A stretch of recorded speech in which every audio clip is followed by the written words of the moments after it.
नमस्कार। आज के इस वीडियो में हम हिमाचल प्रदेश पंचायती राज अधिनियम 1994 तथा सामान्य नियम 1997 के अंतर्गत ग्राम पंचायतों को प्रदान की गई प्रशासनिक शक्तियों के बारे में चर्चा करेंगे। सबसे पहले हम चर्चा करेंगे हिमाचल प्रदेश पंचायती राज अधिनियम की धारा 3(1) के अंतर्गत सभा क्षेत्र की घोषणा यानी डिक्लेरेशन ऑफ सभा एरिया। सरकार अधिसूचना के माध्यम से किसी गांव या गांव के समूह जो समीप हो तथा जिनकी जनसंख्या 1000 से 5000 के बीच हो, सभा क्षेत्र की घोषणा कर सकेगी। इसमें यह बताया गया है कि सरकार नोटिफिकेशन के माध्यम से किसी भी गांव या उसके साथ लगते गांव के समूह को जिनकी जनसंख्या जो है 1000 से कम नहीं होनी चाहिए और 5000 के अधिक नहीं होनी चाहिए, उसकी सभा क्षेत्र की घोषणा कर सकेगी, उस क्षेत्र को सभा क्षेत्र डिक्लेयर कर सकेगी। सरकार एक समय में एक से अधिक सभा क्षेत्रों की भी घोषणा कर सकती है और इसका मुख्यालय भी विनिर्दिष्ट कर सकेगी। यानी सरकार जो है एक समय में एक से अधिक सभा क्षेत्रों को भी डिक्लेयर कर सकती है, घोषित कर सकती है और इनका हेडक्वार्टर भी स्पेसिफाई कर सकेगी। दूसरा इसमें बताया गया है कि अनुसूचित क्षेत्र में सरकार 1000 से कम जनसंख्या होने पर भी सभा क्षेत्र की घोषणा कर सकेगी। यानी कि जो शेड्यूल्ड एरियाज हैं वहाँ पे सरकार जो है 1000 से कम आबादी पे भी सभा क्षेत्र की घोषणा कर सकेगी। जैसे हम देखते हैं कि लाहौल स्पीति और किन्नौर जैसे ज़िले हैं जहाँ पे आबादी बहुत कम है, वहाँ पे भौगोलिक परिस्थितियाँ भी बड़ी विकट और विषम हैं, तो वहाँ पे सरकार जो है अधिसूचना के माध्यम से 1000 से कम जनसंख्या के लिए भी सभा क्षेत्र की घोषणा कर सकती है।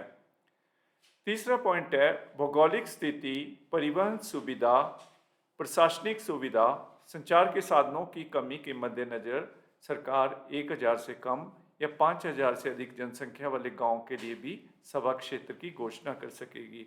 यानी वहाँ की geographical conditions, transportation facilities, administrative सुविधा को देखते हुए या टेलीकॉम के साधनों की कमी के मद्देनजर भी सरकार जो है 1000 से कम या 5000 से अधिक जनसंख्या वाले गांव के लिए सभा क्षेत्र की घोषणा कर सकेगी। यानी जहाँ पे ऐसी विकट परिस्थितियाँ हैं, जहाँ पे आने जाने की सुविधा नहीं है और जहाँ पे प्रशासनिक सुविधा को देखते हुए सरकार जो है 1000 से कम या 5000 से अधिक जनसंख्या वाले गांव के लिए भी सभा क्षेत्र की घोषणा कर सकेगी। अब हम चर्चा करेंगे धारा 3(2). जो सभा क्षेत्र पहले से ही विद्यमान है, यदि उनसे कोई प्रस्ताव प्राप्त हो या प्रस्ताव ना भी प्राप्त हो तो सरकार प्रकाशन, ड्राफ्ट पब्लिकेशन करने उपरांत निम्न अधिसूचना जारी कर सकती है। इसमें यह बताया गया है कि सभा क्षेत्र पहले से वहाँ पे विद्यमान है और यदि उनसे कोई ऐसा प्रस्ताव प्राप्त होता है, रेजोल्यूशन प्राप्त होता है और ना भी प्राप्त होता है तो सरकार जो है ड्राफ्ट पब्लिकेशन के माध्यम से नीचे बताई गई अधिसूचना नोटिफिकेशन जारी कर सकती है। कौन कौन सी नोटिफिकेशन जारी हो सकती है? पहली, किसी सभा क्षेत्र के किसी गांव या गांव के समूह को किसी अन्य सभा क्षेत्र में सम्मिलित या कम कर सकती है। सरकार जो है नोटिफिकेशन के माध्यम से किसी सभा क्षेत्र के गांव को किसी अन्य सभा क्षेत्र में इंक्लूड कर सकती है या उसे कम भी कर सकती है, उस सभा क्षेत्र से कम भी कर सकती है या उसमें कोई अन्य सभा क्षेत्र के गांव के समूह को सम्मिलित भी कर सकती है, इंक्लूड भी कर सकती है।